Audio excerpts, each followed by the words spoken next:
This is Pratipat Mawong. I would like to show you the zones of the badminton court. The zones of the badminton court is strictly used for teaching purposes.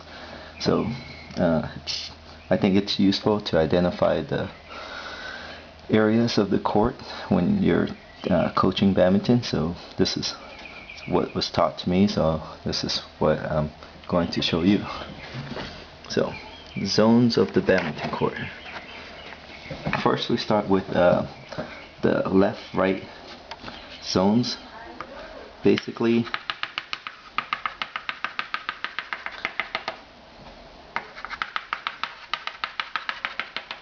about your one racket length this way, one racket length this way from the center line is what we call the center. Put it here, the center. Then depends on if you're looking this way or this way. Let's say we're looking this way. Let's see, make sure I have this right. We're looking this way, so this would be the right and the left, and that's pretty simple. Anything that you hit in the center here is the center. Anything you hit to the right side is the right when you're looking this way, and anything you hit to the left side is the left side. It's pretty straightforward, right? Okay, now we have the front, center, and back. The front is divided, believe it or not, about 1 foot away from the front service line. The back is about the same. So this is front, center, back. Everybody see that? Front, center, back. Okay. I'll show you how this. There's 3 types of zones. So this is for footwork purposes, and as well as knowing where you should be when the shuttles hit. Okay, so pretty simple. 1 foot, everything in front here is called the front. Everything that goes back here is called the back. Okay, now this is where it gets interesting. Imagine this court like this.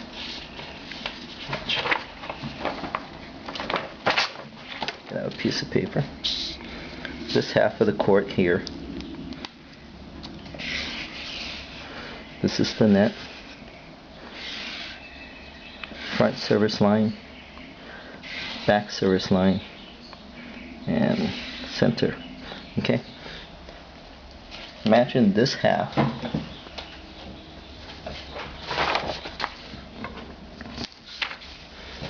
make sure everybody can see it. Imagine this half being turned like this. So now you can see the ground, the floor. So this would be the net. This is the floor. Now slide it over so you can see. Okay. This is the front service line. This is the back service line. Now we know that the net is approximately 5 foot 2 inches on the end and tapers down to allowable 5 foot in the middle. So this is the bottom of the net.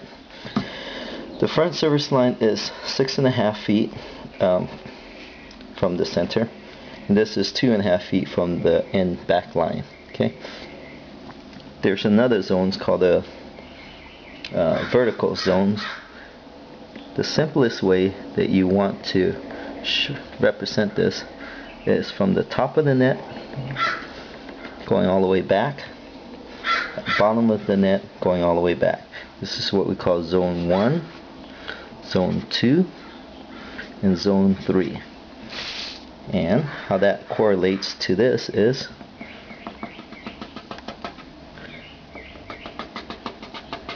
this would be zone 1, zone 2, zone 3.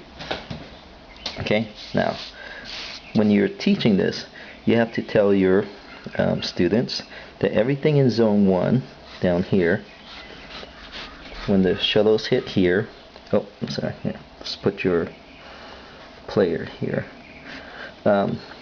That's the shoulder.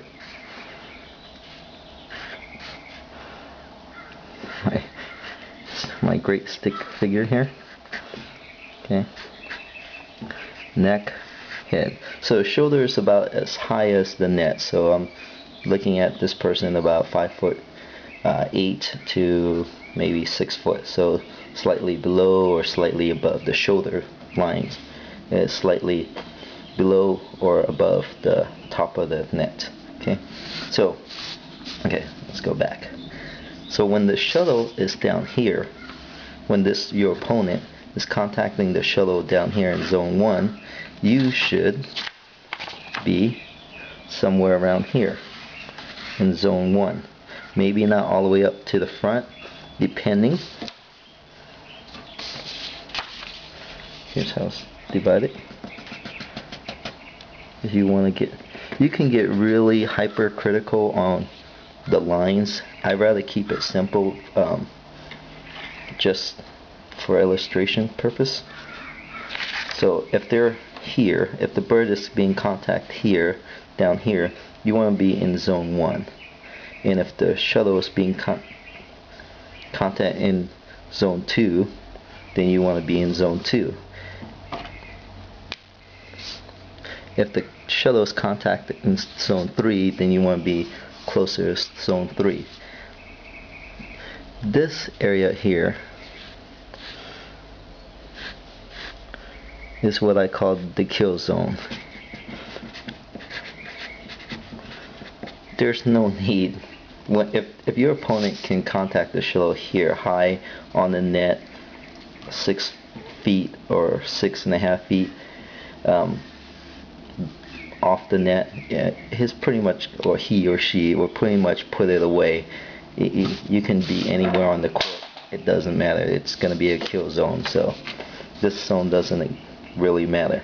Zone 3 is more back here, if you want to be hypercritical about it. 80% of your plays will be right here.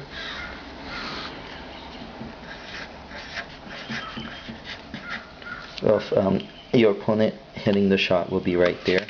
That means 80% of the time you will be somewhere in zone 2. Zone 1, if, like I said, you want to be hypercritical, comes all the way up here, because if your opponent catches anything behind them and below their shoulder, you know that's really difficult for them to hit it beyond the center. So you want to be closer to the front. Okay, so real simple again.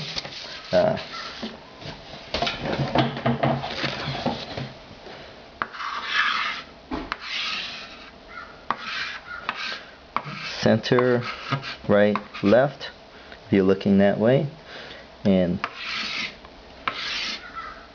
zone 1, zone 2, zone 3. Okay, and then put this zone 1, 2, and 3 together with the vertical. Looks like this. And this is what I was talking about with the kick step, that if you practice your kick step and hitting the shuttle, you will practice about 80% of your shot. Okay, I hope this was helpful. This is for training purposes, for teaching purposes. I will use this again in my video, so my other videos on strategy, and I will refer back to the zones, so please be familiarized with the zones. Left or center, right, left.